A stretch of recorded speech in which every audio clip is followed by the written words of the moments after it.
Au menu du réveil politique, Barouin quitte l'arène, Bayrou respecte Valls mais l'REM n'est pas plus démocratique que les autres. François Ruffin raconte son western à l'Assemblée. Jour triste pour la ménagère, l'élégant François Barouin raccroche.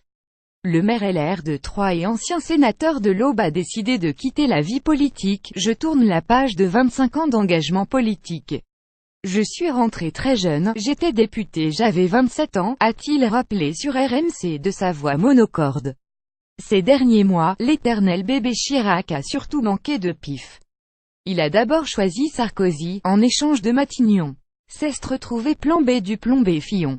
Et a fini la campagne des législatives en chef de file sacrificiel d'une droite ratatinée par ce trentenaire de Macron. J'aille fait ce que j'aille pu, a lâché un Barouin désabusé. La suite après cette publicité ces derniers jours, Barouin avait réussi à endormir les téléspectateurs de Quotidien en venant y faire la promo de son dernier livre, Une histoire de France par les villes et les villages. Il l'a dit hier sur RMC, il aspire à se réinventer et voir d'autres univers.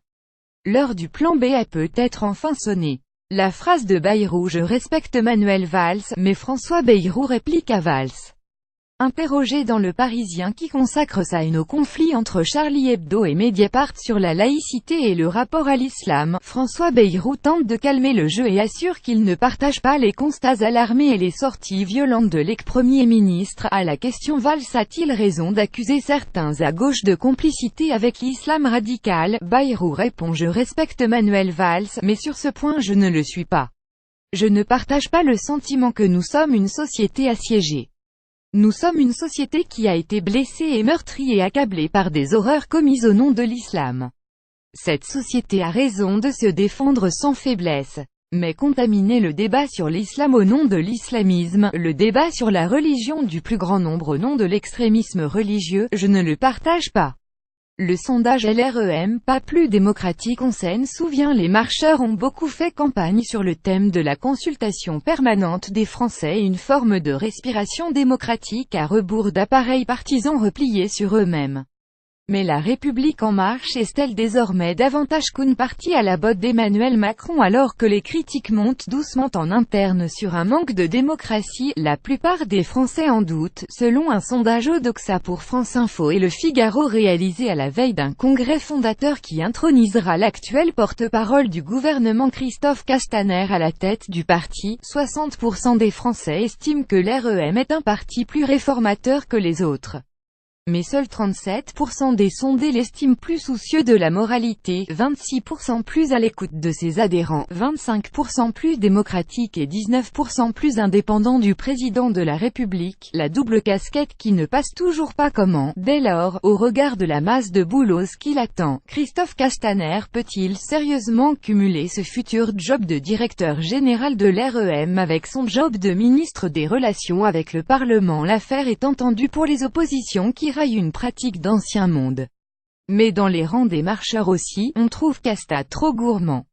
Il ne peut pas rester ministre, a prévenu la cofondatrice d'En Marche Astrid Panossian auprès de notre journaliste Carole Barjon. Christophe Castaner ne peut pas rester ministre des Relations avec le Parlement. Le no passaran du jour, pas d'Auschwitz pour le FN ou à rang de Saint-Just et comme un fou.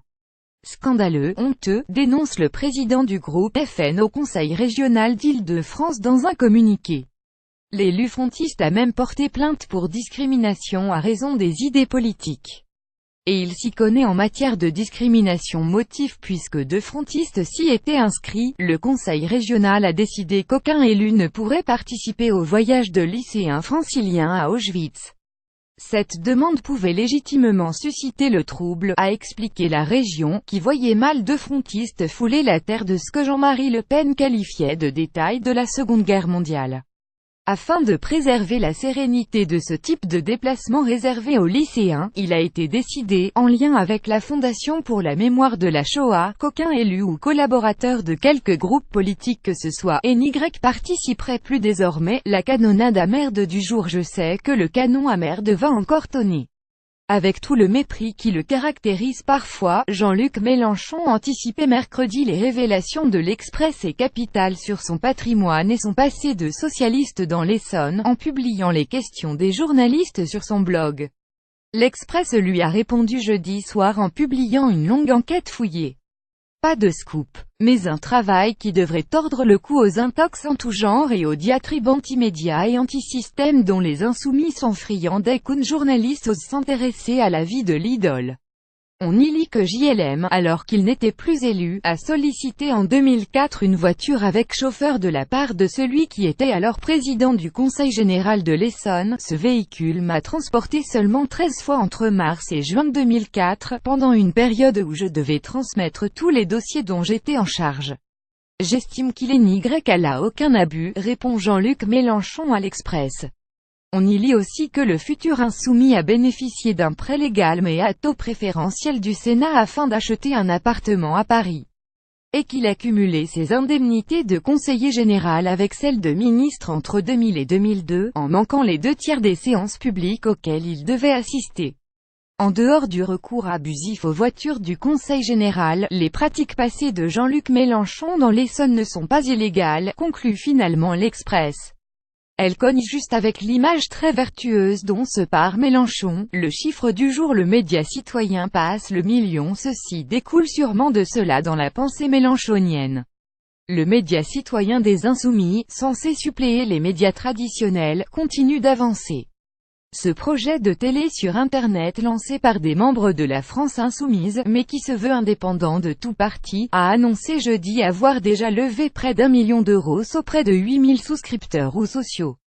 La campagne de financement a été lancée le 11 octobre et l'équipe du média compte diffuser son premier journal télévisé sur Internet le 15 janvier à 20 h. Un point d'étape sur l'avancée des préparatifs sera fait par les organisateurs dimanche à 18 h, en direct sur les réseaux sociaux. La vidéo du jour: le western de Ruffin. François Ruffin a maté un western de John Ford ce week-end, L'homme qui tua Liberty Valance. Et il en parlait à la tribune de l'Assemblée ce jeudi, comme d'un grand film politique pour dénoncer la concentration des médias dans les mains de quelques milliardaires. C'est l'histoire d'un avocat, que le bandit Liberty Valance veut faire taire à coups de colt, et qui va trouver pour allier le journaliste du coin, un certain Dutton Peabody, à la tête du Shinbone Star. Mais ce dernier, à force de dénoncer les bandits assaillants et de défendre des petits fermiers en péril, sera battu à mort. Quel rapport avec la France du XXIe siècle, demande Ruffin. Aujourd'hui, les gros éleveurs ne sont plus dérangés par le Shinbone Star, ils le détiennent. Les maîtres de l'armement, du bâtiment, du luxe, de la téléphonie sont aussi les maîtres des médias, cingle Ruffin Peabody.